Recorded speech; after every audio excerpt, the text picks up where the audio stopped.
আমাদের বাঁচাও। হায়দা মশাই, আমি ওই ছানা দুটোকে খাবো, আমার খুব লোভ লাগছে। ওই তো তোর কাজের উপায়। এরপরে সেই শিয়াল হাঁসছানাদের খেয়ে ফেলে। নিজের জীবন দিয়ে হলেও আমি ওই শিয়াল আর হায়রা ভূতকে শেষ করে ছাড়বো। চারদিকে সবুজ গাছপালায় ঘেরা এক শান্ত আর সুন্দর জঙ্গল, নাম তার মায়াপুর জঙ্গল। এই জঙ্গলের ঠিক মাঝখানে দাঁড়িয়ে আছে শত বছরের পুরনো এক বিশাল বটগাছ। বনের সব প্রাণীরা বিশ্বাস করে যে এই গাছের ভেতরে এক দয়ালু গোভূত বাস করে, যে নিরীহ প্রাণীদের অদৃশ্যভাবে রক্ষা করে। মা, আমরা তো একটাও মাছ ধরতে পারলাম না। পারবে বাবা, তোমরা এখনো ছোট তো, আর একটু বড় হলেই পারবে। এই বনের রাজা বাঘ মহারাজ এতই দয়ালু যে সে কাউকে অকারণে শিকার করে না। কিন্তু এই শান্তি বেশি দিন টিকলো না। জঙ্গলের আকাশে ঘনিয়ে আসলো বিপদের কালো মেঘ। ক্ষমতার লোভে এক দুষ্টু ডাইনি তার কালো জাদু দিয়ে জাগিয়ে তুলল এক ভয়ঙ্কর শয়তানকে। বহু বছর ধরে আমি এই দিনটির অপেক্ষাতেই ছিলাম। মায়াপুর জঙ্গলের এই শান্তি আর আমার সহ্য হচ্ছে না। ওরে শয়তানের আত্মা, জেগে ওঠ, জেগে ওঠ। সাদা হায়রা ভূত, রিং রিং রিং ফাট, জেগে ওঠ। কে আমাকে জাগালো? এত বছর পরে আমি আবার মুক্ত হয়েছি। আজ থেকে এই মায়াপুর জঙ্গল আমার। এখন থেকে শুধু আমার রাজত্ব চলবে। কোনো পশু পাখি আমার কথার অবাধ্য হলে আমি তাকে জ্যান্ত চিবিয়ে খাবো। সাদা হায়রাভূতের এই ভয়ঙ্কর গর্জন শুনে জঙ্গলের সব পশু পাখি ভয়ে কাঁপতে শুরু করলো। বনের রাজা বাঘ মহারাজ এই খবর পেয়ে তক্ষুনি সেখানে ছুটে গেল।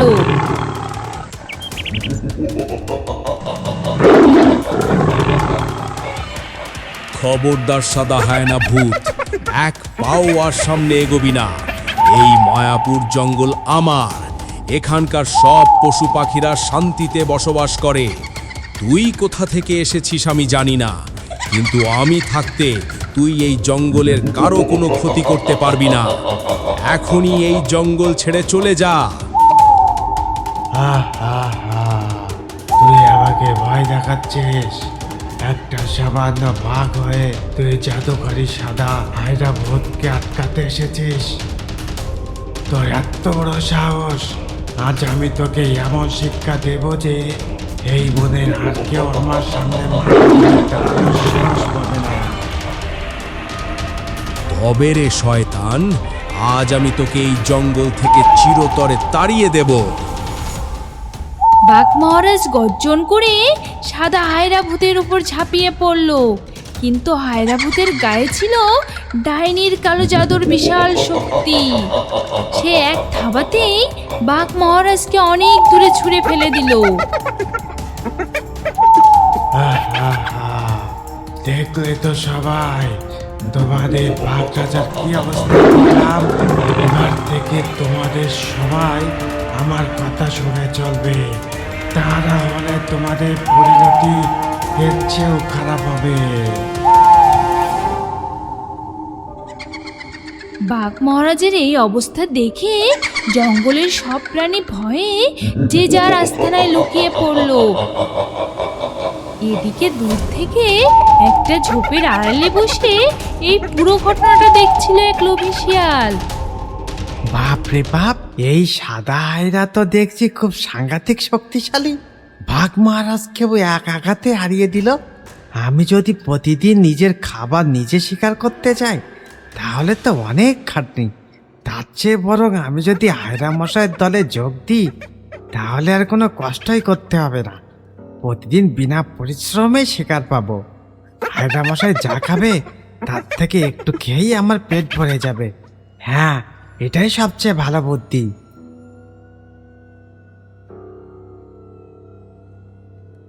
শিয়াল গুটিসুটি পায়ে সাদা হায়রা ভূতের কাছে গিয়ে হাজির হলো।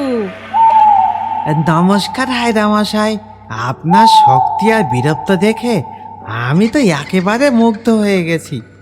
এই অধম শিয়াল আজ থেকে আপনার অনুসার হতে চাই।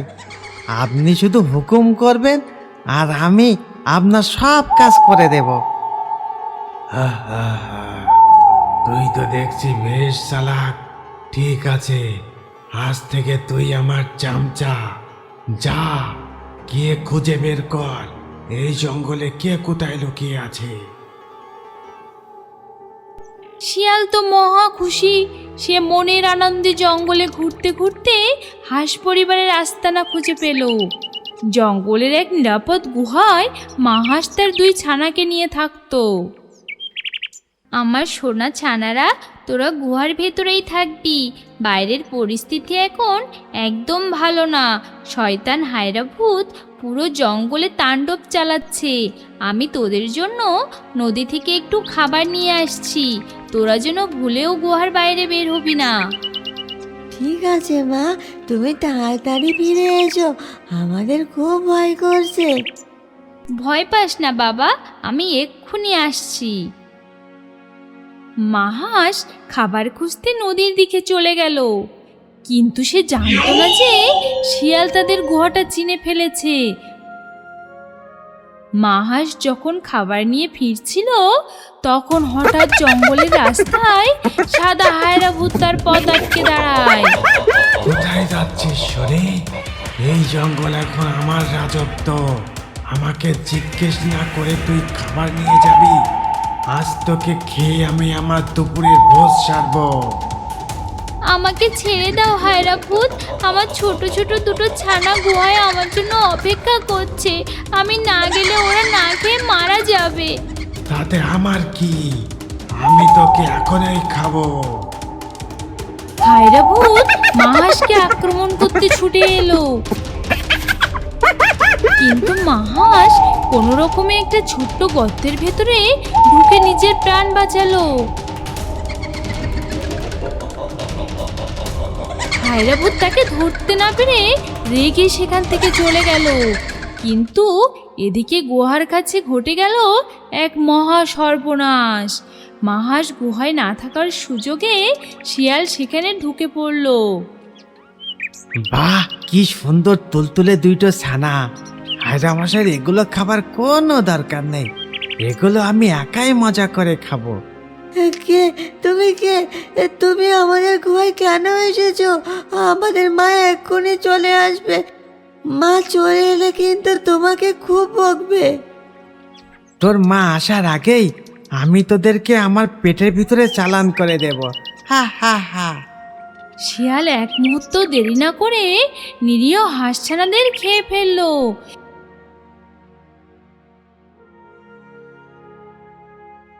কিছুক্ষণ পর মা হাঁস অনেক কষ্টে প্রাণ বাঁচিয়ে গুহায় ফিরে এলো, কিন্তু গুহায় এসে সে যা দেখলো তাতে তার পায়ের তলা থেকে মাটি সরে গেল। এ কি, আমার ছানারা কোথায়? আমার সোনা বাবুরা, তোরা কোথায় গেলি? কে আমার গুহায় ঢুকেছিল? ওরে শয়তান শিয়াল, তুই আমার ছানাদের খেয়ে ফেলেছিস। আমি তোকে ছাড়বো না। আমার বুকটা খালি করে দিলি তুই। আমি এই অন্যায়ের চরম প্রতিশোধ নেব। নিজের জীবন দিয়ে হলেও আমি ওই শিয়াল আর হায়রা ভূতকে শেষ করে ছাড়বো। মা হাঁসের এই করুণ কান্নায় জঙ্গলের বাতাস ভারী হয়ে উঠল। এদিকে বাঘ মহারাজের জ্ঞান ফেরার পর সে জঙ্গলের সব প্রাণীদের নিয়ে গোপন সভা ডাকলো। আমার প্রিয় প্রজারা, আজ আমাদের জঙ্গল এক মহা বিপদে পড়েছে। ওই সাদা হায়না ভূত আর তার চামচা শিয়াল আমাদের জীবন অস্থির করে তুলেছে। আমি একাই তার সাথে লড়াই করতে গিয়েছিলাম, কিন্তু তার গায়ে কালো জাদুর এত শক্তি যে আমি একা পারলাম না। এখন আমাদের কি করা উচিত? সবাই যখন ভয়ে চুপ করেছিল তখন আকাশ থেকে উড়ে এলো এক বৃদ্ধ এবং জ্ঞানী ঈগল। বাঘ মহারাজ, হতাশ হবেন না, আমাদের এই মায়াপুর জঙ্গলে এখনো আশা বেঁচে আছে। কি বলছেন আপনি ঈগল মশাই? কিসের আশা? আপনারা কি ভুলে গেছেন ওই প্রাচীন বটগাছের কথা? আমাদের পূর্বপুরুষরা বলতেন ওই 100 বছরের পুরনো বটগাছের ভেতরে এক শক্তিশালী প্রাচীন রক্ষক ঘুমিয়ে আছে, দয়ালু গোভূত। যদি আমরা তাকে জাগিয়ে তুলতে পারি তবেই সে এই শয়তান হায়রা ভূতের হাত থেকে আমাদের জঙ্গলকে আবার নিরাপদ করতে পারবে। কিন্তু ঈগল মশাই, আমরা তাকে কিভাবে জাগাবো? সেটা আমি জানি না মহারাজ, কিন্তু আমি বিশ্বাস করি সময় হলে রক্ষক নিজেই জেগে উঠবে। আমাদের শুধু একতাবদ্ধ থাকতে হবে। এদিকে ওই ডাইনি তার কালো জাদুর আয়না দিয়ে বাঘ আর ঈগলের সব কথা শুনে ফেলে। কি, ওরা কবুতরকে জাগানোর কথা ভাবছে? না না না, এটা আমি কিছুতেই হতে দেব না। ওই কবুতর জেগে উঠলে আমার আর হায়রাভূতের সব পরিকল্পনা নষ্ট হয়ে যাবে। ডাইনি তক্ষুনি শিয়ালকে ডেকে পাঠালো। শোন শিয়াল, খুব মন দিয়ে আমার কথা শোন। ওই বৃদ্ধ ঈগল বোকা, সে জানে না যে কবুতর আসলে বটগাছের ভেতরে নেই। তাকে বটগাছের নিচে পবিত্র শিকড়ে বন্দি করে রাখা আছে। বলেন কি ডাইনি মাতা? তাহলে এখন আমাদের কি করতে হবে? ওই বটগাছের ঠিক নিচে একটা পাথরের বেদি আছে। সেই বেদির উপর একটা পবিত্র নীল রঙের তাবিজ রাখা আছে। ওই তাবিজটাই কবুতরকে শক্তি দেয় আর তাকে শিকড়ের ভেতরে আটকে রেখেছে। তুই আজ রাতেই চুপি চুপি গিয়ে ওই নীল তাবিজটা চুরি করে নিয়ে আয়, তাহলে কবুতর চিরকালের জন্য দুর্বল হয়ে পড়বে আর কোনোদিনও জেগে উঠতে পারবে না। ডাইনি মাতা, আপনি একদম নিশ্চিন্তে থাকুন। চুরির কাজে আমার চেয়ে ওস্তাদ এই জঙ্গলে আর কেউ নেই। আমি আজ রাতেই ওই তাবিজ আপনার হাতে এনে দেব। ডাইনি আর শিয়ালের এই ভয়ানক গোপন ষড়যন্ত্র গাছের ডালে বসে শুনে ফেলে এক ছোট্ট চালাক টুনটুনি পাখি। টুনটুনি পাখি ফুরুত করে উড়ে গেল এবং জঙ্গলের কাক আর মা হাঁসকে গিয়ে সব কথা বিস্তারিত জানালো। কি বললি টুনটুনি? ওই খুনি শিয়াল তাবিজ চুরি করতে যাবে? আজই সুযোগ। আজ আমি ওকে দেখিয়ে দেব একজন মায়ের সন্তানের শোক কতটা ভয়ানক হতে পারে। মাস, তুমি একদম চিন্তা করো না। ওই দুষ্টু শিয়াল যাতে কোনোভাবে বটগাছের কাছে পৌঁছাতে না পারে তার ব্যবস্থা আমি আর আমার কাকের দল করছি। আজ শিয়ালকে বুঝিয়ে দেব কাকের ঠোকর কত শক্ত।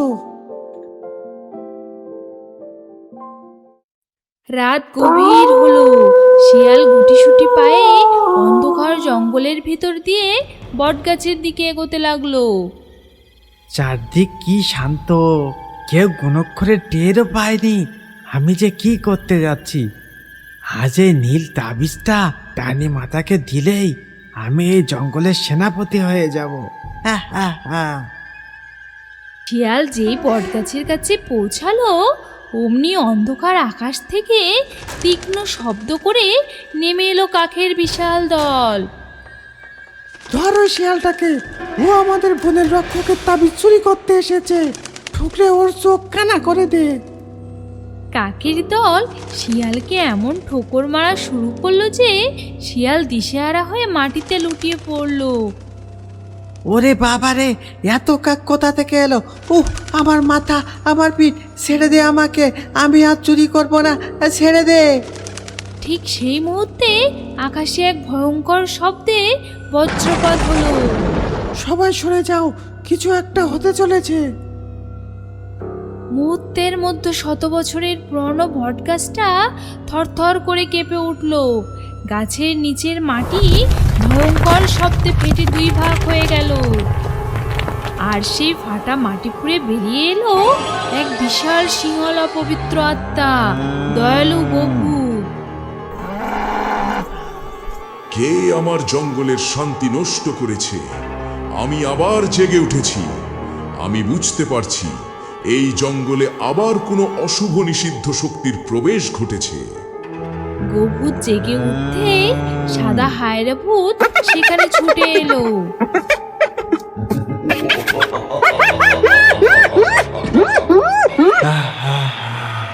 কে রে তুই? ও তুই সেই গভূত? তুই ভেবেছিস তুই আমাকে হারাবি? আমি ডাইনির কালো জাদুর শক্তিতে বলীয়ান, আমাকে হারানো অসম্ভব। তোর কালো জাদুর অহংকার আজ আমি এই পবিত্র মাটিতে মিশিয়ে দেব সাদা হায়না। নিরীহ প্রাণীদের রক্ত ঝরানোর শাস্তি তোকে পেতেই হবে। এবার শুরু হলো মায়াপুর জঙ্গলের ইতিহাসের সবচেয়ে বিশাল যুদ্ধ, গভূত বনাম সাদা হায়রা ভূত।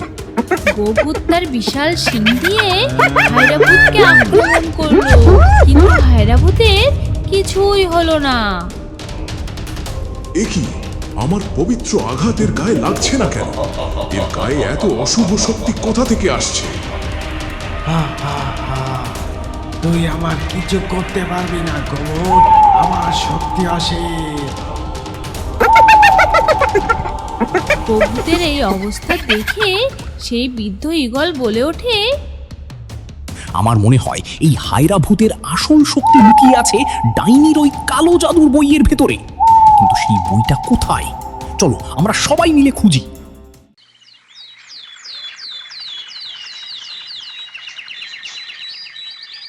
এরপর জঙ্গলের সব পশু পাখি মিলে এদিক সেদিক খুঁজতে থাকে। হঠাৎ এক গভীর ঝোপের ভেতর থেকে একটা অদ্ভুত আলো বের হতে দেখে মাহাস এগিয়ে যায়। সেখানে সে দেখতে পায় সেই কালো জাদুর বই। এই তো পেয়ে গিয়েছি কাক ভাই, তাড়াতাড়ি গ্রামের থেকে আগুন নিয়ে এসো। মাহাসের কথা শুনে কাক তাড়াতাড়ি উড়ে গিয়ে পাশের গ্রাম থেকে জ্বলন্ত কাঠ নিয়ে এসে বইয়ের উপর ফেলে দেয়। আর মুহূর্তের মধ্যেই সেই জাদুর বই পুড়ে ছাই হয়ে যায়। বই পুড়তেই যুদ্ধের ময়দানে সাদা হায়রা ভূতের শরীর থেকে কালো ধোঁয়া বেরিয়ে যেতে লাগলো। তার শক্তি মুহূর্তের মধ্যেই অর্ধেক হয়ে গেল। এ কি হচ্ছে আমার সাথে? আমার শক্তি কোথায় যাচ্ছে? এবার তোর পালা শয়তান। গভূত তার সমস্ত পবিত্র শক্তি এক করে বিশাল শিং দিয়ে সাদা হায়রা ভূতের উপরে ঝাঁপিয়ে পড়ে।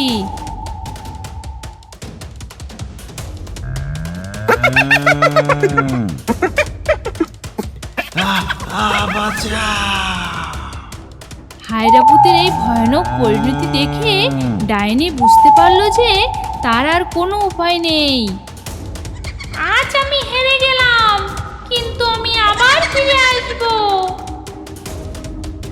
ডাইনি জঙ্গল ছেড়ে পালিয়ে গেল। এদিকে কাক আর বাঘ মহারাজের তাড়া খেয়ে লোভী শিয়ালও জীবন ভিক্ষা চাইতে চাইতে চিরকালের মতো জঙ্গল ছেড়ে পালিয়ে গেল। দূর হ শয়তান, আর কোনোদিন যদি এই জঙ্গলের ধারে কাছেও দেখি তবে তোকে আমি জ্যান্ত চিবিয়ে খাবো। শয়তানের বিদায়ের পর গভূত আবার সেই প্রাচীন বটগাছের ভেতরে ফিরে যাওয়ার জন্য পা বাড়ালো। মনে রেখো মায়াপুর জঙ্গলের প্রাণীরা, যতদিন এই বনে তোমরা নিরীহ প্রাণীরা মিলেমিশে থাকবে, যতদিন তোমরা একে অপরের বিপদে এভাবে সাহস করে পাশে দাঁড়াবে, ততদিন পৃথিবীর কোনো অশুভ শক্তি তোমাদের কোনো ক্ষতি করতে পারবে না। আমি বটগাছের ভেতর থেকে তোমাদের সব সময় রক্ষা করব। তোমরা শান্তিতে বসবাস করো। এই বলে গভূত বটগাছের ভেতরে অদৃশ্য হয়ে গেল, আর মায়াপুর জঙ্গলে ফিরে এলো চিরস্থায়ী শান্তি। আরে বন্ধু, একটা মজার খবর জানো? আমাদের চ্যানেলটি সাবস্ক্রাইব করার পর যদি কমেন্টে নিজের নাম লিখে যাও, তাহলে ভাগ্য ভালো হলে তোমার নামও আমাদের পরের ভিডিওতে দেখানো হতে পারে। এবার আমিও বলি, প্রিয় বন্ধুরা, আজকে লাকি ড্রয়ে নির্বাচিত নামগুলো হলো সুতুপা জানা, সামিরা, অসীম, আমি না নন্দিতা রায়, মোসাম্মদ স্বর্ণালী আক্তার স্বর্ণা, মায়া, ইনজামুল হক, মোহাম্মদ হাবিবুর রহমান, সবুজ, রাজ, মিলন, রাখি, আমির হামজা, গীতা, সুমায়া ও কণিকা।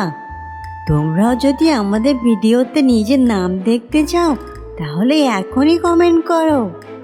হ্যাঁ, আমাদের চ্যানেলটি সাবস্ক্রাইব করো, তারপর কমেন্টে নিজের সুন্দর নামটি লিখে দাও আর জানিও তোমরা কেমন ভিডিও চাও। সাথে থাকার জন্য ধন্যবাদ।